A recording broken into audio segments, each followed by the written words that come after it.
अच्छा, आप ये बताएं डॉक्टर तारिक फजल चौधरी साहब कि ये जो लेजिस्लेशन बिजनेस है, इसमें आप कुछ ऐसी भी आज लेजिस्लेशन हुई है जो स्टैंडिंग कमेटी में चली गई है और वहाँ से अगर अप्रूव हो जाए तो ये जो डॉक्टर साहब साथ बैठे हुए हैं निसार अहमद जट साहब, जिनका इलेक्शन कमीशन ने नोटिफिकेशन कर दिया है, तो आप उसमें से नई लेजिस्लेशन के ज़रिए हिच निकालेंगे कि कोई टाइम बार थी तो उस टाइम मखसूस मुद्दत के दौरान इन्होंने अनाउंसमेंट नहीं की, तो अब जनाब ये अनाउंसमेंट नहीं, अब ये किसी पार्टी में शामिल नहीं हो सकती, तो क्या देखिए ये खुली धांधली नहीं?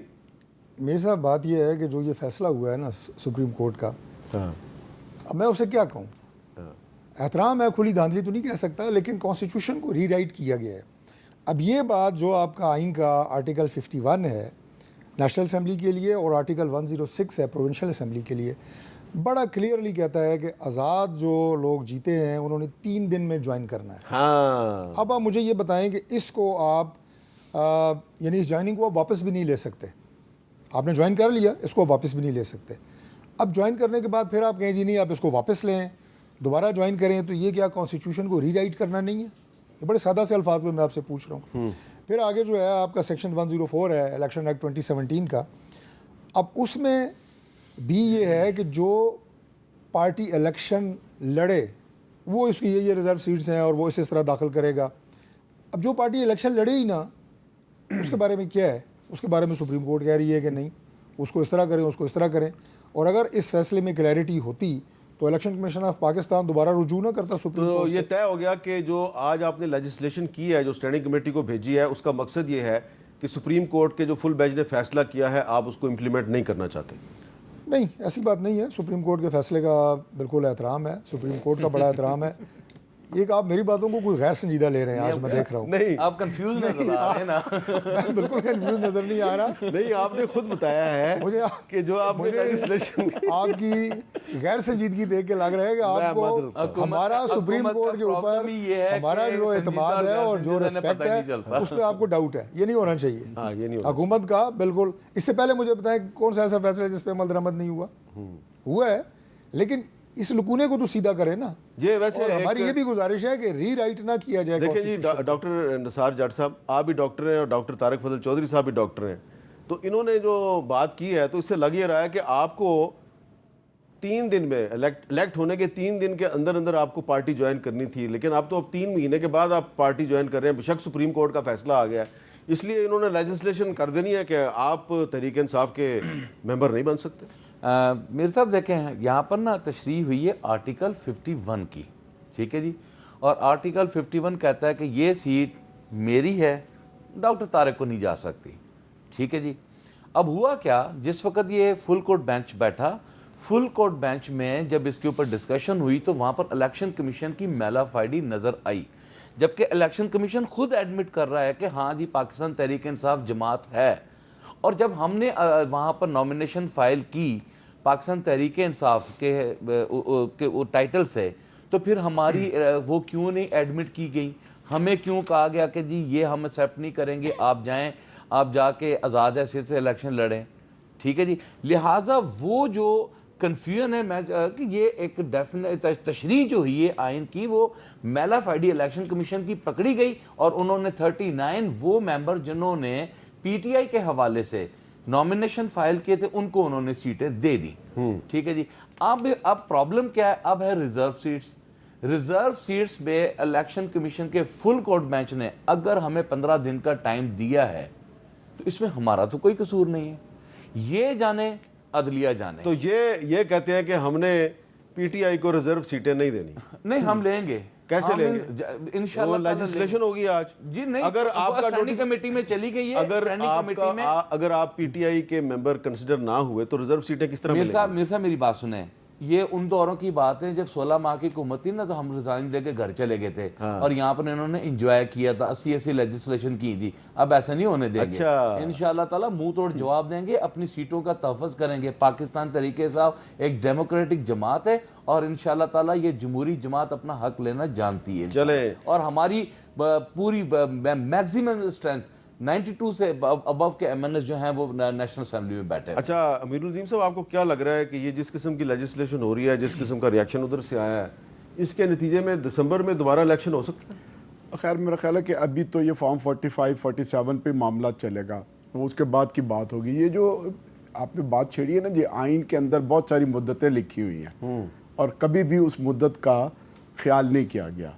आप देखिए, उर्दू को फ़लाँ तारीख़ तक बन जाना चाहिए, सूद जो है फ़लाँ डेट तक हो जाना चाहिए, 90 दिन में इंतखाबात होने चाहिए। आपके इंतखाबात 90 दिन में हुए असम्बलियाँ टूटने के बाद, सुप्रीम कोर्ट का फैसला था, फिर भी नहीं हुआ। ठीक है ना, तो इसका मतलब ये है कि ये जो मुद्दत है और ये सारी चीज़ें हैं, ये लाजमी नहीं है। कहीं ना कहीं उसके अंदर पहले भी खिलाफ वर्जी होती रही है और उसको एज इट इज़ एक्सेप्ट किया जा सकता है। तो जो पार्लियामेंट के अंदर अगर लेजिस्लेशन होगी तो वो भी चैलेंज हो जाएगी। तो मेरा ख्याल है कि भले और सीधे तरीके के साथ जिसका जो राइट है वो देना चाहिए। तौहीन अदालत का कानून ही ख़त्म कर दिया डॉक्टर तारिक फजल चौधरी साहब, तो फिर क्या होगा? नहीं, मेरा ख्याल है तौहीन अदालत का कानून तो ख़त्म कर दें, लेकिन इसके बावजूद जो चीज़ की तशरीह है, मेल ऑफ आइडिया है, वो तो बहरहाल सुप्रीम कोर्ट की जुडिशरी के अंदर वो उसके अंदर मौजूद है। और अगर आप ये समझे कि जी आप आइन को भी ख़त्म कर देते तो तब भी मुल्क चल पड़ता जी। तो लिहाजा ये इशू मेरा नहीं ख्याल कि कोई बहुत बड़ा इशू है, ये सेटल जो है ना वो होगा। डॉक्टर साहब, तौहीन अदालत का कानून तो ख़त्म कर रहे हैं ना आप? नहीं, कोई ख़त्म नहीं कर रहे। और ये जिस लेजिस्लेशन की मैं आपको बात का बता रहा हूँ, जिसका भी जिक्र हो रहा है, पहली बात तो ये स्टैंडिंग कमेटी में जाएगी, उसमें इनके भी मेंबर हैं, इस पर सैर हासिल गुफ्तगू होगी, सारी चीज़ उसके बाद ये असम्बली में दोबारा आएगा और इससे ये जो सारी सिचुएशन है ना ये डाइल्यूट होगी, क्लैरिटी आएगी। इसमें मेल ऑफ आइडी नहीं है, ये जो कह रहे हैं ना मेल ऑफ आइडी है और हम लड़ेंगे और करेंगे फ़लाँ ये वो, ये सारी जज्बाती तकरीरें हैं, करते रहें, यहाँ बैठ के करते रहें, असम्बली में करते रहें, लेकिन ये जो लेजिस्लेशन है, आपका आइन है, इलेक्शन एक्ट है, ये एक संजीदा बात ये है। आपने एक बड़ी सीरियस तरीके से बात की और मैंने उसको बहुत सीरियस लिया। आप कह रहे हैं कि आप तौहीन अदालत का कानून ख़त्म नहीं कर रहे हैं? नहीं, ऐसी कोई बात ज़ेरे बहस नहीं है। लेकिन अब मैं जो आपको बात बता रहा हूँ ना, जो हम बार बार कर रहे हैं, मैं वो 105 पढ़ रहा था, इलेक्शन एक्ट 2017। अब बड़ा क्लियरली लिखा हुआ है कि for the purpose of the election for the seat reserve for women and non Muslims in any assembly the political parties contesting election, जिस पार्टी ने इलेक्शन ही नहीं लड़ा, उसके सरबराह ने इलेक्शन नहीं लड़ा, इसी पहली लाइन का मुझे आप जवाब दे दें। हम इसलिए कह रहे हैं कि कॉन्स्टिट्यूशन को रीराइट किया गया है। फिर 3 दिन का जो मैंने आपको आर्टिकल 51 का हवाला दिया कि 3 दिन का टाइम मुकर्रर है, इस चीज़ को क्लियर तो होना है ना, किसी अड्डे बने लगना है। इलेक्शन कमीशन की चले, मैं ये कहते हैं जनाब का इलेक्शन कमीशन की मेल ऑफ आइडी बकौल इनके, मुझे ये बताएं कि अगर सुप्रीम कोर्ट को उसके ऊपर एतराज़ है तो सुप्रीम कोर्ट को उसके बावजूद भी इख्तियार है कि वो कॉन्स्टिट्यूशन में अमेंडमेंट करे। चले, ये आपने एक तशरीह सवाल कर उठाया, सकते हैं, इसका क्या जवाब? हमने नहीं कहा ये हमारी सीटें हैं या हाँ, लेकिन आप तो ले गए किसी भी ज़ाब्ते से कहते हैं हमारी सीटें नहीं है। डॉक्टर साहब माफी चाहता हूँ, आप लोगों ने वो सीटें देखिए जी, ली। 2 ऑप्शन है, 2 ऑप्शन है। जो सिचुएशन है डॉक्टर साहब उसमें बड़ी क्लैरिटी है। 2 ऑप्शन है, ये कि ये सीटें या तो खाली रहें, अवान की स्ट्रेंथ से आउट हो जाएं, और या बाकी जमातों में बांट दी जाएं। ये फैसला सुप्रीम कोर्ट ने करना था। नहीं, ये आर्टिकल 51 कहता है। मैं कह रहा हूँ कि हमने नहीं मांगी ना, हमारी सीटें सरदारी को दे दे, लेकिन खाली रखें। चले, लेकिन एक जिसका वजूद ही नहीं है जिस जमात का, इस पे क्या उसको कहते हैं? क्रिएट करना, मेरी बात सुन, ये एक वैलिड सवाल नहीं है कि जिस जमात का वजूद ही नहीं है। मेरे साहब यही तो मैं बात कहना चाह रहा हूं। जब मैं इलेक्शन कमीशन में गया हूं अपनी नॉमिनेशन फाइल करने, मैं पीटीआई लिख कर लेकर गया हूं। अगर पीटीआई जमात थी तो उसने क्यों नहीं मेरी नॉमिनेशन एक्सेप्ट की? क्यों मुझे कहा कि आप आजाद असीस हैं? अच्छा, इलेक्शन कमीशन ने आपकी वो इसलिए एक्सेप्ट नहीं की मैं बता दूं कि वो सुप्रीम कोर्ट का फैसला था काजी फाजीसा का। नहीं, मैं बताता हूँ जी। वो इसलिए नहीं की कि आप इलेक्शन कमीशन में बहैसियत एक सियासी जमात रजिस्टर नहीं रहे। हाँ। अगर आप सियासी जमात रजिस्टर होते हैं तो वही मैं बता रहा हूं ना कि सुप्रीम कोर्ट का फैसला था। प्रेसिडेंट हूँ, हमें हर साल हम अपने सारे आपको वो ठीक है, वो बात क्लियर हो गई।